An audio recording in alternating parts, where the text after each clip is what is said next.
eta ahli sholawat atuh keur sareget sholawat bae ieu pawasil surba lailika binhar sok tepungkeun beranjang peuting teh ulah eureun-eureun terus bae nu resep sholawat nu resep Quran nu resep zikir deh kesempatan sapira tinggal 10 poe deui tah eta keur carita umur bulan urang ge kuari mayoritas umur umat Kangjeng Nabi teh 63 nah kuari nu geus 60 mudah-mudahan orang dipanjangkan umur, di samping dipanjangkan umur diberi sehat, di samping diberi sehat orang diberi bisa ibadah, samping bisa ibadah bisa tobat ka Gusti Allah. Orang maut, pemajikan orang maut, anak orang, incuran keluarga orang kabeh keur aya dina tobat, aya dina ridho Allah Subhanahu wa taala. Di barokati umil Quran Al-Fatihah. Billahi minasyaitonir rajim. Bismillahirrahmanirrahim. Ya jelema anu geus jadi ahli Allah ketika ngadenge hiji nyanyian diperhatikeun tina bahasa eta nyanyian, terutama nyanyian-nyanyian anu meunang ahli-ahli Allah, anu mengarah kana katauhidan, ngajadikeun nasihat ka dirina, ieu menjadi luluh kana ruhna. Urang teh mimiti ibadah teh make zahir diaturlah ku fikih. Kemudian orang kuari ibadah make galbu diaturlah make tariqah. Urang geus datang ka hakikat ibadah teh make sir yakni ruh urang. Berbagai tahapan-tahapan dina urusan ruh didinyalah manzilah urang. Geus engke diangkat jadi wali rijalul ghaib, jadi nukoba, jadi nujabat, jadi urafa, jadi asaib, terus jadi naon gitu ngaranna, jadi autad. Kemudian naik deui jadi mukhtar, naik deui imam, naik deui jadi kutub. Kitulah ibadah teh. Jadi urang kakarak tahap awal ge can anggeus nyaritakeun urusan fikih. Jangan beberes zohir urang timimiti cai, kemudian wuduna, kemudian sholat, gerakan-gerakan jeung tempatna, eta urang mah masih diutar atur kene. Diatur urang mah di mana jang tempat sholat urang nu ngeunaheun lantaran make pikir. Ditingali disingrai-singraikeun ku urang nu kadeuleu ku mata mah ieu mah kotor, ieu mah bersih, eta pikir. Ketika orang geus make ilmu thariqah lain deui babauan teh ya, lain urusan babauan geus babauan secara batin kaambe ku urang. Musola ieu mah bau proposal. Musola ieu masjid ieu bau proposal geus lain aambeunana geus lain teu kaharti ku batur. Kunaon sih embung didinya salatna sia mah sia bae ulah nurutan mama. Emang kunaon? Mama mah teu tilok salat. Aambeuna jeung dedengeuna geus lain. Geus aya ilham ti Gusti Allah colekan secara batin. Sok laksanakeun, sok ulah. Geus mulai di dinya teh dahar ge dahar ketika nyana endek nginum seakan-akan cai ngomong ulah diinum. Ieu teh lantaran ieu hasil menang teu beres cai teu jadi. Teu jadi. Begitu orang dahar ayah eta mah hese lain bahasa ngomong lain naon lantaran teu moal kaharti ku batur jadi geus tepat jasa pirasatul mukmin pirasa jelema mukmin leuwih seukeut tibatan pedang ai oma irama mah lain seuris ya bicara itu lebih tajam daripada pedang maka hati-hatilah eta bicara ieu lain perasaan mentek sing hade mangharepan jelema mukmin anu geus tajam pirasatna lain deui ya dahar wae sia mah nya mah teh urang emang mama soboh mama mah emang kumaha tuh geus 2 kali paingan tah mah lain pirasat tah mah kos kitu mah kamangkaran tah mah ieu mah pirasat kabelah dituna mah kabelah dituna geus datang ke hakikat nyahun tadi maka karak bisikan-bisikan melalui ilham kuari mah geus jaho jadi geus jaho karena jati dirina geus jaho jati diri eta sangu jati diri eta cai jati diri eta kopi jati diri dan berbagai-bagai jati diri sakumaha nu ka Kangjeng Nabi ya batu teh uluk salam ka Kangjeng Nabi assalamualaikum ya Rasulullah tangkal kayu assalamualaikum ya Rasulullah tangkal korma assalamualaikum ya Rasulullah Masya Allah kabeh ngaromong kerikil assalamualaikum ya Rasulullah geus nyaho kadenge hakikatna nu matak moal kaharti hiji kiai babarengan kamari kula maca kitab jeung Habib Rozak aya Habib jualan kitab jadi dibaca sakedeung ku kula nah aya hiji kiai diiringkeun ku muridna kemudian nyana teh ka tempat hewan mun urang mah naon ngaran tempat hewan da tempat hewan teh nu muroba ieu anu manuk sagala gitu ke kebun binatang diajak ke kebun binatang teh si kiai teh anu geus datang ka hakikat datang jeung murid-muridna biasa seserian segala naon ternyata horenganan di kebun binatang ari waliullah mapan maraca salam ka nyana assalamualaikum ya Rozak salam atuh nyana ge waalaikumsalam muridna kaget waalaikumsalam ka saha Waalaikumsalam biasa murid kaget kabeh tapi biasa bae guys datanglah ke tempat monyet kabeh mararenta monyet teh ajol kan cek kieu teh bere kabeh nu aya bere mararenta eta kabeh monyet kabeh marah tuh terus bae nyana ngomong sia nyaho ka bahasa monyet tadi henteu eta teh kabeh ngaronjang-ronjang mararenta sia nu aya di sia teh coba kami ieu di jero kebun binatang teh kurang parab tah bahasanya na kos kitu tah oh kitunya kurang inditnya dah waalaikumsalam warahmatullahi wabarakatuh geus beres datang deui ayeuna ka hiji tempat babarengan di dinya teh tah geus balik ti kebun binatang jeung murid nu lain-lain nu milu jeung nu teu milu bareng rakyat masyarakat pamarentah aya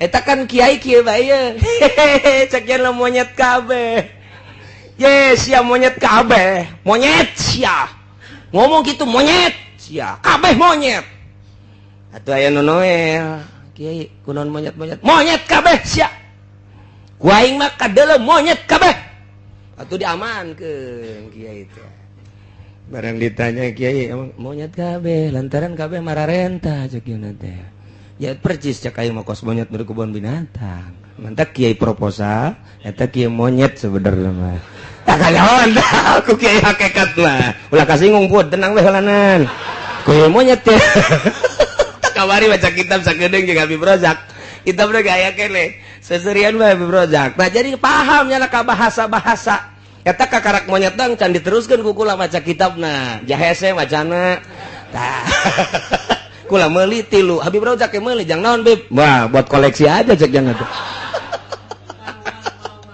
ya Allah ya Karim aya deui hiji deui ku kula dibaca deui dasar kedeungdang bari ngobrol doang masyaallah rame orang eta kitab masyaallah aya perangan segala ta kitab teh ente mah pan mun maca kitab jelok rame tapi lamun maca majalah mantap susuna gede amat yeuh waduh rese baca kitab baca mubtada khobaran syarat jeung jawaban hese lah pokoknya baca kitab datang ke guari kitab teh bisa-bisa dibacana ai majalah mana releng bae komo aya gambaran teu kudu dibaca pokoknya gambarna bae deuleu di HP ka HP kan diakses ka HP aya kan pun di jerona mantap ieu mah terbuka dua belah dadana wah diakses bloon teh kiai aya kari ya Allah sakitu ge kiai komo lain kiai eta HP teh kos karar itu nah ieu keur carita jelema anu ibadah ka Gusti Allah mun kuari ku urang diutar atur urusan zahir ka tempat-tempatna jeung sagala rupana ketika geus ibadah melalui thariqah pohoan ka tempat sebab naon di mana bae Allah aya endek naon masih nikeun tempat di masjid jeung di imah nu disembah Allahna eta-eta keneh di kota jeung di kampung nu disembah Allah na eta-eta keneh. Di nu rame jeung di nu sepi Allah na eta-eta keneh. Kok make aya perbedaan-perbedaan? Aya di nu loba jelema bangol husu teh salatna. Aya di jero kamar make kaos merek Rinso. Blon teh kiai. Di kamar mah tenang mah make kaos cangklek ya Allahu Akbar. Nu Rinso, nu Dino, macem-macem geus teh pokona mah. Tah. Tapi kan di masjid mah nyana henteu sanggupeun da teh make merek Rinso. Lamun aya kiai nu di kamar jeung di masjid beda, eta kiai ondo. Kiai ondo eta encan nyahoeun, cek nya mah meureun di masjid mah aya pangeran, di kamar mah eueuh. Aya perbedaan. Nah, eta kiai kakarak berbau pikih doang jadi bae kos kitu ngan mikih. Encan datang karena noriko, ketika noriko tetep bae. Di luarnya make jubah, di jero make jubah. Kos kitu bae salat lagi. Sarua bae sebab Allah na eta-eta keneh. Nah, geus nu kos kitu mah mun nyaritakeun Mekah biasa-biasa bae. Sebab naon? Jelema aya nu ka Mekah tapi hatena mah di kandang kebo. Kertoap inget ka eneng.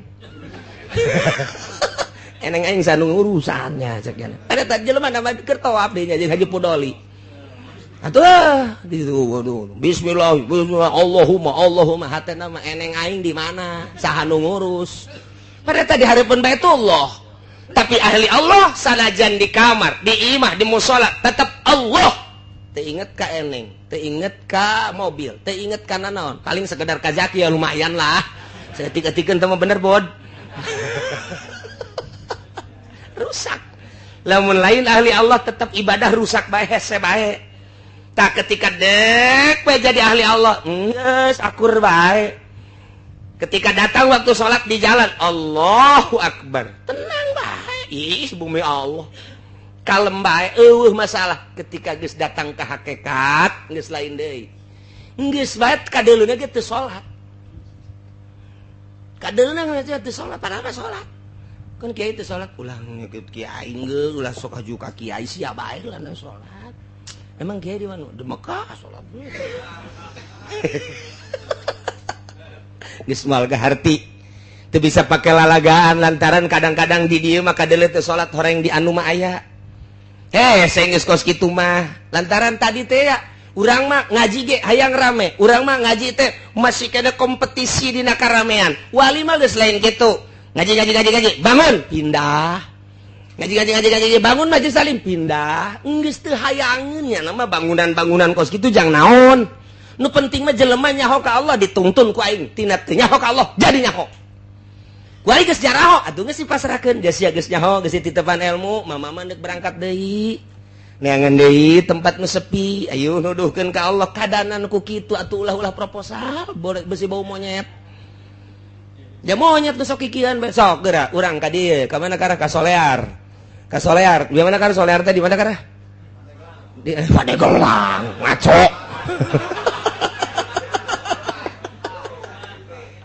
Bungen nya besi pajar baturna.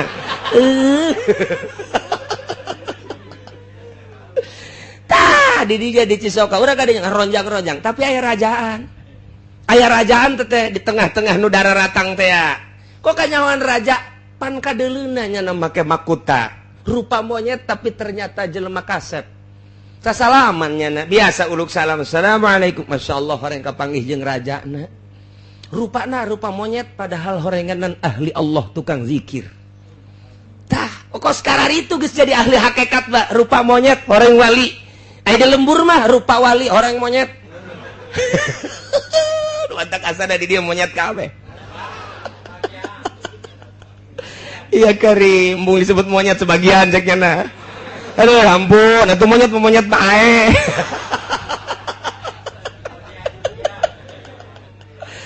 Nah, iya ketika geus datang ka dinya ngadenge siiran lain deui izal isruna min di mana tanggal 20 tina bulan Saban geus kaliwat berarti tinggal 8 poe deui tawasil surba lailika binahar sok tepungkeun inuman peuting kana berang ulah eureun-eureun nginum.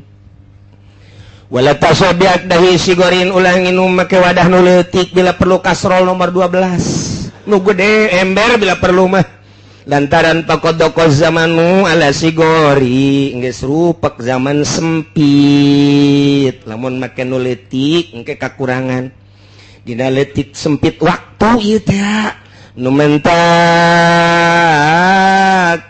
didinya teh ulah eureun-eureun urang terus-terusan kudu nginum ulah eureun-eureun eta teh bahasa syiiran kadenge ku urang mah urusana urusan pitayeun urusanana hanya sekedar urusan pibeteungeun tapi kadenge ku jelema ahli thariqah kadenge ku jelema ahli hakikat lain kitu kumaha manehanana didinya teh paham kana yen maksudna eta syiiran teh jelema teh di mana-mana lahir ke alam dunia ta eta teh kakarak bijil mata poe di mana-mana geus datang ka dohor berarti manehanana geus setengah tuwuh di mana-mana ka asar berarti geus 40 tahun ka luhur di mana-mana jam 5 geus kos Habib Rozak tinggal sajam deui surup kita dina Irsyadul Ibad Imam Zainuddin Malebari ngagambarkeun manusia seperti eta. Nah, teu beda jeung ieu. Bulan Ramadan teh dina tanggal 1 ngora keneh berarti umur urang, tanggal 15 setengah tuwuh berarti umur urang, ketika tanggal 20 berarti geus kolot. Nah, tinggal 10 poe deui surup ieu teh beak bulan Ramadan. Eta teh keur carita Ramadan, caritakeunlah ka diri urang, berarti aing geus kolot kudu siap-siap ulah kampanye. Aing nu ngora mah masalah pun. Nu kolot teh. Saya Haji Hamid ulah geus kos kitu mah. Komo ide leutik duitna mah Allah untuk ulah. Kecuali sih diberi apaan saya masalah sih. Pugu bermasalah. Tah eta teh tanggal 20 kolot berarti. Iyalah jadi nasihat. Hartina di mana geus tanggal 20 bulan Syaban lewat tidak terkecuali siapapun. Geus ulah eureun-eureun pawasil tepungkeun beurang jeung peuting teh pake ngarogot zikir ibadah ka Gusti Allah. Ulah aya kesempatan-kesempatan di luar ibadah ka Gusti Allah, beakeun waktu beurang jeung peuting pake zikir ka Gusti Allah. Ulah-ulah keur teu hees di jero hees zikir bae. Emang bisa? Atuh bisa. Pan bisa kos gitu sih. Atuh ente mah hees sih ngomongna. Ya hees teh hees beneran. Atuh pan Kangjeng Nabi mah, Kangjeng Nabi, masyaallah, qalbuhu lam yanam wal ainu qad naisa. Mata bisa peureum sare golbu nanti. Atuh warasatul anbiya ge bisa. Nu mantak guru kula di Banjar Kiai Haji Mumu, putra daripada ayah Banjar. Ketika sare, emang kumaha gitu ketika sare? Tanyakeun geura ge ka anakna. Asal Malik, Allahumma sholli salatan kamilatan wa sallim salaman taala. Malik deh kade tan halu bil qala tan karaju bil qala bil di bener lain lalaga berarti kan terus-terusan nya teh geus lazim terus-terusan ada mul infaq jeung sholawat ajengan mumu almarhum masyaallah almaghfur lah eta teh asal Malik we kos kitu tah awalna mah pamajikanna ge kageteun je sare tah henteu sih ka haji tapi sare asal Malik kade Allahumma sholli salatan kamilatan wa sallim Malik deh kade tan halu bil qala tan karaju lain Ayo Habib Rozak apa lagi?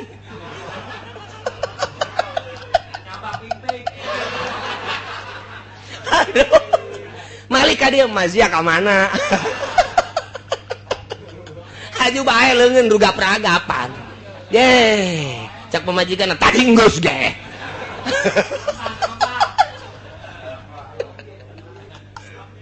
Beda.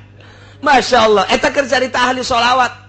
Ahli sholatnya kos gitu mantak anyar-anyar udah sok ditanya yang penting sare tante sare pan Malik ada gitu ke seri banyana ngimpi lagi atuh pan kapangijeng Kangjeng Nabi atuh kami eta geus ieu mah didongengkeun teh alal hak nyata tanya ka minantuna kula boga babaturan ngaranna Haji Mufti tah di Raja Mandala sagulung sagalang nyana keur waktu panganten kaget lantaran kamarnya na belah dia kamar mama belah dia jadi tak kamar teh kapan nyana ka setengah hadina bilik tah barang geus kitu peuting teh apa ngaranna ge panganten rada kurang hees beureun sia masuk ka mana bae tak keur menjadi istirahat gadengekeun nyana kan maca sholawat cek teh. Terus bae ka dieu maca Malik, maca sholawat, can ngomong jam 4 minam tuh anyar. Sapeting, dua peting, akhirnya kabelah dia ngintip. Jadi lainnya nu diintip. Nyana nu ngintip. Sebab nyana maca sholawat ke situ ieu mah jam 2 cek yana masa sholawat diintip koreng Malik. Asal Malik Allahumma sholli sholatan kamilatan sholli salamun ta'ala. Kakarak bebeja. Nyana teh lalaunan. Seri bae atuh pamajikanna mah geus nyaho. Emang kitu cenah nyana mah asal Malik bae kitu asal Malik. Eta ahli sholawat. Atuh keur sareget sholawat bae. Okos jelema neangan nomor.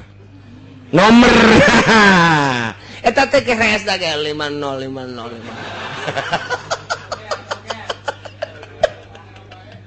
Ya, ila pawasil surba lailika binhar. Sok tepungkeun beranjang peuting teh ulah eureun-eureun terus bae nu resep sholawat, nu resep Quran, nu resep zikir. Oh deh kesempatan sapira tinggal 10 poe deui. Eta keur carita umur bulan urang ge kuari mayoritas umur umat Kangjeng Nabi teh 63. Nah kuari nu geus 60 tinggal sabaraha tahun deui? Nah, moal ka mana boa? Siga teh nu geus 62 berarti sabaraha deui?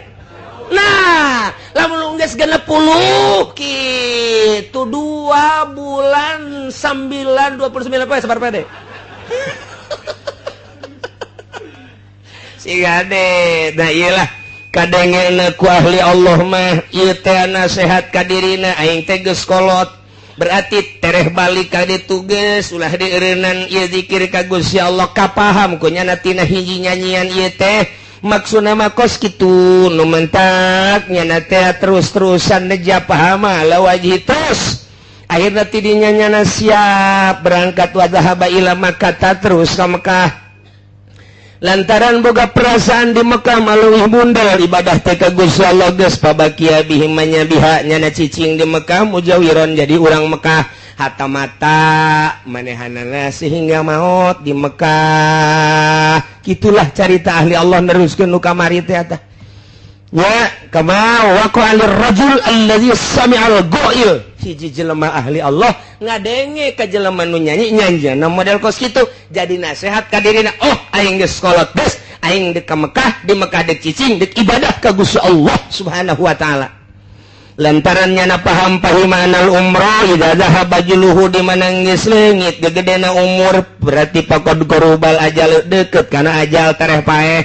Wadoko jeung geus rupek azamanu zaman alal ibadati sugro kana ibadah sugro berarti manehna geus siapa lubul maudi allazi takunu fihi al ibadatul kubra nuk siap ku ari menuju ibadah anu pohara cik urang mah. Akhirna manehna hayang ditikel-tikel pedapu pihil amal geus ku aya kitu pindah ka Mekah cicing datang ka maut. Nah eta teh diprediksi wa hadzal rajul kana minal ulama'il mujtahidin. Eta lalaki ngan sakadar pangkat ulama mujtahid hungkul teteh walau kana minal arifin mun nyana ahli ma'rifat wali mun cak urang mah eta teh lemah taja ila zihabi Makkah teu kudu ka Mekah ahli ma'rifat mah bal ibadatul qulub mudha'afa balik tah ibadah hate ditikel-tikel bi'afin katsirah dengan tikelan anu loba tanpa manehna ka Mekah cukup bae di imah. Jak pangeran nama eta kene. Mentak ahli marifat mah ngajauhan di Mekah. Ngajauhan. Lamun di Mekah ieu kuari geus teu balener jauh. Janda mah geus bae bandingan ulah di Mekah cek nya maning di lembur bae. Di kamar teu nyaman ieu teh teu nyaman neangan kanyamanan. Nah, kalau lantaran ahli marifat mah di mana bae nyaman, di kota nyaman, di lembur nyaman, di leuweung nyaman, geus tilok pindah-pindah. Geus bae nya mah. Atuh batur-batur maraboknya namanya batur-batur korupsinya namanya batur-batur zinahnya namanya tekad gedag anginan teunggut kaliungan tetep bae Allah tetep Allah bae hate berang jeung peuting akur situasi jeung kondisi kumaha bae nya nama akur Allah bae sehat jeung gering tetep bae Allah bae manehna panas jeung tiris Allah bae manehna kecuali usum pilkada lain deui teh mah urusanna jadi rusak deh bagus kos itulah Kos gitulah cari tanah ahli Allah mah atuh biasa bae. Biasa bae santri loba jeung saeutik akur bae jan nuju nama ridho Allah. Jeung nyana geus usul ka Gusti Allah. Geus teu asana naon nya nama biasa bae geus ka Allah bae. Nikmat bae sorangan sakitu lobaan sakitu. Geus nikmat bae matak nya nama maca Quran ge tilok tamat. Tilok tamat geus asa babarengan jeung Allah sedengkeun Al-Qur'an teh kadang bisa bulak-belok atuh maning jeung Allah bae. Zikir lagi lain cara zikir nu biasa batur mah zikir la ilaha illallah la ilaha illallah la nah teu ngahanung bekos ku bade teu kieu sebabna mata anak zikir ka Gusti ceuli zikir ka Gusti melalui tafakur tadi jang naon cicing di Mekah aing sakadadek balanja teh kokoneng mah tuh je atuh rek danaonan atuh maning di lembur pake tafakur ka Gusti Allah.